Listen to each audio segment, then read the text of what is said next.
2023 সালে আমার জীবনে ঘটে যাওয়া সবচেয়ে খারাপ একটি ঘটনা আজকে আমাদের সাথে আমি শেয়ার করব। মাত্র 6 মাসের পরিচয়, না দেখে না জেনে না শুনে যার সাথে প্রথম দিন দেখা করেছি সে আমার মোবাইল, টাকা সহ আমার প্রয়োজনীয় কাগজপত্র নিয়ে উধাও হয়ে গেছে। আমার নাম তানিয়া, আমার বাড়ি হচ্ছে দাউদকান্দি। আমার বাবা একজন প্রবাসী। আমার বাবা যেহেতু দেশের বাহিরে থাকে তাই আমার দায়িত্ব সম্পূর্ণই আমার মায়ের উপরে। বাবার তুলনায় আমি আমার মাকে অনেক বেশি ভয় পাই। শুধু আমরা না, আমাদের বাড়ির সবাই আমার মাকে অনেক বেশি ভয় পায় ও মানে। ছোটবেলা থেকে বাবা না থাকার কারণে আমার মা আমাকে অনেক শাসনে বড় করেছে। কখনোই আমাকে বেশি বন্ধু বান্ধবদের সাথে আমার মা মিশতে দিত না। এমনকি আমার তো কোনো ভালো বান্ধবী নেই, আর ছেলে বন্ধু তো একেবারেই নেই। পুরো বিশ্বে স্মার্টফোনের প্রচলন চলে আসলেও আমার মা কখনোই আমাদের বাসায় কোনো স্মার্টফোন নিয়ে আসেনি। বাবা কয়েকবার তার বন্ধুদের মাধ্যমে আমাদের বাড়িতে স্মার্টফোন পাঠাতে চেয়েছে, কিন্তু আমার মা অনেক বেশি সংসারী, টাকা খরচ করা সে একদমই পছন্দ করে না। শুধু শুধু একটা নতুন ফোন কিনে শুধু শুধু টাকা নষ্ট করার কোনো দরকার নেই, এসব বলে সবসময় বাবাকে স্মার্টফোন পাঠাতে না করতো।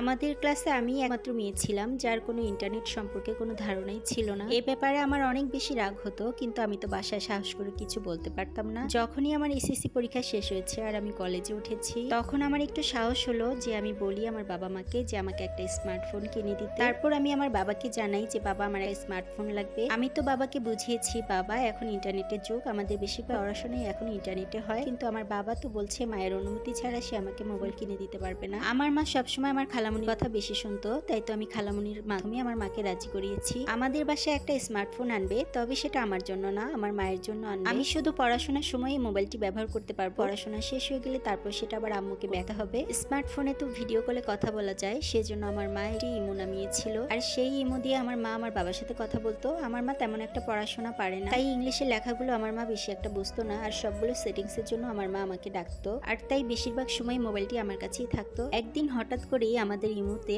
অপরিচিত নাম্বার থেকে একটি কল আসে। মোবাইলটি যেহেতু আমার হাতে তাই ফোন কলটি আমি রিসিভ করেছিলাম। রং নাম্বার বলার পরেও, মোবাইলটি কেটে দেওয়ার পরেও সে আমাকে হাই লিখে পাঠায়। প্রোফাইলের ছবিটা দেখে অনেক বেশি সুন্দর ছিল। আমি এ পর্যন্ত কখনো কোনো ছেলেদের সাথে ফোনে কথা বলিনি। ছেলেটা যেহেতু নিজে থেকে আমাকে এসএমএস করেছিল তাই একটু রিপ্লাই করেছিলাম, আর এইভাবে একদিন দুই দিন কথা বলতে বলতে আমাদের মধ্যে বন্ধুত্ব শুরু হয়ে যায়। কয়েক মাস পরে সে আমাকে জানায় আমাকে নাকি সে অনেক বেশি পছন্দ করে আর আমাকে নাকি সে বিয়ে করবে, কিন্তু আমাদের কখনোই দেখা হয়নি। ছেলেটির নাম ছিল মুন্না, সে নাকি ঢাকার গুলিস্তানে চাকরি করতো। আমি তার ব্যাপারে শুধু এতটুকুই জানতাম। আমাদের পরিচয়ের 6 মাস পরে সে আমাকে অনেক বেশি জোরাজুরি করে আমি যেন তার সাথে দেখা করতে আসি। আমি তার প্রতি এতটাই দুর্বল হয়ে গিয়েছিলাম যে দাউদকান্দি থেকে সরাসরি আমি তার সাথে দেখা করার জন্য গুলিস্তান চলে এসেছি। আসার পরে দেখি তার ছবির সাথে তার চেহারার কোনোই মিল নেই। আমি আসলে মানুষটার প্রেমে পড়ে গিয়েছিলাম, তাই ছবিটা আমার কাছে কোনো ব্যাপার না। তার সাথে তার সকল ইনফরমেশন গুলো মিলে গিয়েছিল। সাথে আমার একটি বান্ধবীও ছিল, মুন্না, এবং তার বন্ধু ছিল। আমরা যখন দুপুরে খাওয়া দাওয়া করেছি সেই বিলটাও মুন্নাই দিয়েছিল।